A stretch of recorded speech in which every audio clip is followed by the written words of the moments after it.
भारत के राष्ट्रीय सुरक्षा सलाहकार यानी एनएसए अजीत डोभाल पिछले कई दिनों से रूस में हैं। अजीत डोभाल के रूस दौरे की चर्चा अमेरिका में भी खूब है। रूस की यात्रा पर पहुंचे एनएसए अजीत डोभाल ताबड़तोड़ बैठकें कर रहे हैं। रूसी राष्ट्रपति पुतिन से मुलाकात के बाद अजीत डोभाल ने रूस के उप प्रधानमंत्री और रूसी सुरक्षा परिषद के सचिव सर्गेई शोइगु से मुलाकात की और बातचीत भी की।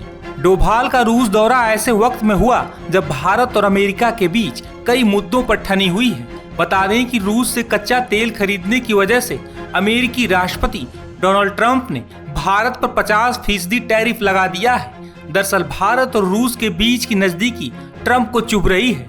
बता दें कि भारत रूस की दोस्ती कई दशकों पुरानी है। अमेरिका भारत रूस की दोस्ती से पहले से ही चिढ़ता रहा है। भारत और रूस की दोस्ती की मिसाल पूरी दुनिया में दी जाती है। बता दें कि 1970 में भारत परमाणु ऊर्जा के क्षेत्र में आगे बढ़ना चाह रहा था। हालांकि कई पश्चिमी देश भारत के विरोध में आ गए थे। भारत के परमाणु कार्यक्रम पर पश्चिमी देशों ने प्रतिबंध लगा दिया था।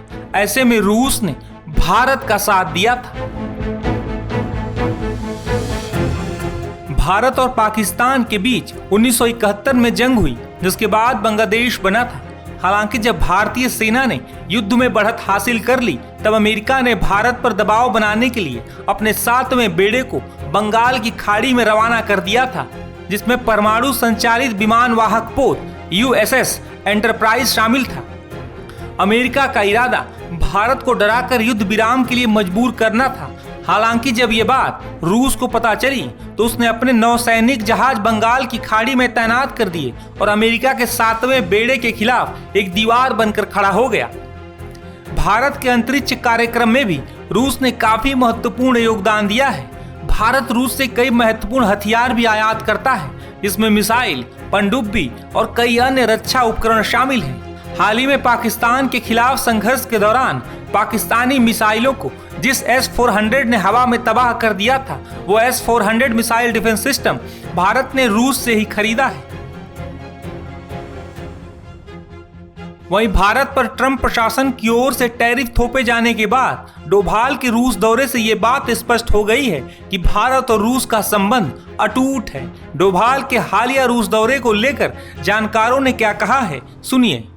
ट्रंप का top adviser Steve Witkoff Moscow में बैठा है, इधर भारत के एनएसए डोभाल मॉस्को में बैठे हैं, राइट, और उधर पुतिन और मोदी की बात हो रही है। तो ये एक नया दुनिया का मैट्रिक्स बन रहा है। इस समय सारे देश अपने कोर इंटरेस्ट को भांप रहे हैं, उस पर काम कर रहे हैं। हम पे 50% टैरिफ इसलिए कि हम रशिया से तेल खरीदते हैं। भारत क्लियरली कह रहा है मैं तेल खरीदते रहूंगा, मेरा नेशनल इंटरेस्ट है उसमें। और ऐसे में ये बात जब हुई, इसके चलते विदाउट डाउट मेरे विचार से पुतिन को भी कुछ लीवरेज और मिल जाएगी आज के दिन में अमेरिका से नेगोशिएट करने की, क्योंकि जब उसे पता है कि यस इंडिया मेरे साथ खड़ा है, मानिए मेरा तेल का मुझे इतना इनकम होगा, इंडिया मेरे साथ खड़ा है कई और चीजों में भी, जो कि पुतिन को हो सकता है डाउट हो रहा हो पिछले कुछ दिनों महीनों से, जब ट्रंप भारत पे प्रेशर डाल रहा था कि कहीं ऐसा तो नहीं भारत अमेरिका के प्रेशर में बदल जाएगा, झुक जाएगा। भारत ने वो नहीं करा, भारत रशिया के साथ खड़ा है। तो ऐसे में पुतिन को भी थोड़ी और ऊर्जा मिलती है और वो ट्रंप के साथ और स्ट्रांगली स्ट्रिक्टली नेगोशिएट कर सकते हैं आज, क्योंकि आज के आज ही ये नेगोशिएशन हो रही है विटकॉफ और पुतिन की, जिसके चलते कहा जा रहा है कि शायद ट्रंप और पुतिन की मीटिंग भी हो। तो टाइमिंग जो है बहुत अहम है। इस समय भारत का रोल अहम है अमेरिका के कॉन्टेक्स्ट में। वो हम पे क्यों लगा रहा है टैरिफ 50%? क्योंकि भाई भारत की कुछ वजन है, तभी तो हमें इतनी बड़ी पनिशमेंट वो दे रहा है, और उधर वो रशिया को दे रहा है। ऐसे में रशिया और भारत अगर बात करें एक प्रॉपर ढंग से अपनी कंटिन्यूइंग रिलेशनशिप के लिए, वो एक दुनिया को बहुत बड़ा सिग्नल है, अमेरिका को सिग्नल है, यूरोप को सिग्नल है। पुतिन को इंडिया रशिया एनुअल समिट में भी इनवाइट करा है। इस दौरे को आप कैसे देखते हैं? अगर पुतिन देखिए, ये तो डिप्लोमेटिक प्रोसेस है कि हर साल भारत और रशिया के बीच में एक हाई लेवल समिट होती है। एक साल वो मॉस्को में होती है, एक साल वो हिंदुस्तान में होती है। अब केवल हिंदुस्तान में होना है। अगर हिंदुस्तान में होनी तो ऑब्वियसली हमारे प्राइम मिनिस्टर उनके प्रेसिडेंट को ऑफिशियली इनवाइट करेंगे तो कुछ महीनों में होनी, तो मोदी जी ने आज वो इनवाइट कर दिया। बात यह है कि ऐसे जमाने में जबकि पूरा अमेरिका और पूरा यूरोप पुतिन और रशिया से बिल्कुल रिश्ते काट चुका है, उनको पर्सोना नॉन ग्राटा कर दिया है, उसको इंटरनेशनल क्रिमिनल कोर्ट ने वॉर क्रिमिनल डिक्लेयर कर दिया है, ऐसे में भारत पुतिन के साथ खड़ा है क्योंकि हमारे रिश्ते स्ट्रांग है और हम उनको इनवाइट कर रहे हैं अपने रूटीन डिप्लोमेटिक प्रोसेस में। तो दुनिया को यह दर्शाता है कि भारत अपनी फॉरेन पॉलिसी अपने हिसाब से कैलकुलेट करेगा और अपने हिसाब से उस पर चलेगा, और अमेरिका का और वेस्ट का प्रेशर हम पे इस समय कामयाब नहीं होगा।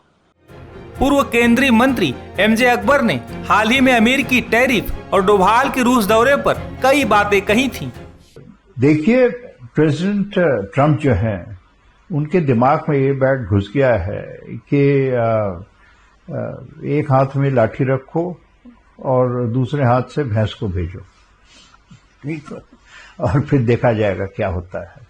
और सब मुल्क जो है हमारे लाठी और भैंस से झुक जाएंगे या संभल जाएंगे या जो मैं कह रहा हूं उसको मान जाएंगे। वो शायद भूल गए हैं कि कुछ देश ऐसे हैं जिन्होंने अपनी आज़ादी बड़ी मुश्किल से बड़ी कुर्बानी दे के ली है, और अपनी आज़ादी हम किसी के सामने झुकने के लिए नहीं लिए थे। तो जो बात आराम से और जो काम बात से हो सकती है वो लाठी से नहीं हो सकती है। इसलिए समय दीजिए। एक बहुत पुरानी कहावत है कि पॉलिटिक्स में एक हफ्ता बहुत लंबा होता है, तो अभी 20 दिन दीजिए। 20 दिन में क्या होता है, अभी हमारे NSA अजीत डोभाल जी आज रूस में हैं, वो पुतिन से बात करेंगे और उनका बात वो डोभाल जी आजकल हमारे प्रधानमंत्री मोदी के प्रिंसिपल क्राइसिस मैनेजर हैं, तो वो कुछ निश्चित कुछ एक रिएक्शन लेके आएंगे। इस क्राइसिस में प्रधानमंत्री ने जिस खामोशी और मैच्योरिटी और सभ्यता से इस क्राइसिस में डील किया है, इसका भी असर बहुत पड़ रहा है। दुनिया देख रही है कि एक लीडर ऐसा है तो ना झुकेगा ना ज्यादा गलत बोलेगा, और अपने देश की जो हित में है, जो किसान के हित में है, देश के जो गरीब के हित में है, अगर आप एग्रीकल्चर पे कॉम्प्रोमाइज करेंगे तो किसका नुकसान होगा? हमारे किसान का नुकसान होगा। तो ये नहीं होने देंगे। प्रधानमंत्री मोदी ने भी पुतिन से फोन पर बातचीत की है। जल्द ही पुतिन भारत के दौरे पर भी आ सकते हैं।